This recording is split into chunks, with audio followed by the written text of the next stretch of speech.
ನಮಸ್ತೆ. ಇವತ್ತು ಈಶಾನ್ಯ ಭಾಗದ ಮಾಹಿತಿಯನ್ನ ನೋಡೋಣ. ಈಶಾನ್ಯ ಭಾಗದಲ್ಲಿ ಏನು ಇರಬೇಕು?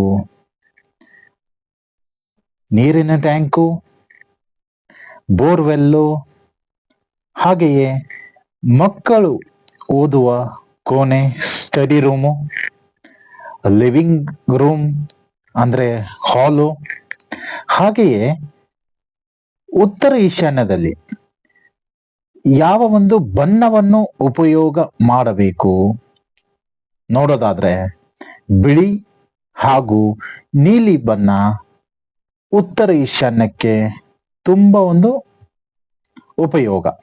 ಹಾಗೆಯೇ ಸಾಧ್ಯವಾದಷ್ಟು ಈಶಾನ್ಯ ಭಾಗವನ್ನು ಖಾಲಿಯಾಗಿ ಇಡೋಣ, ಸ್ವಚ್ಛವಾಗಿ ಇಡೋಣ.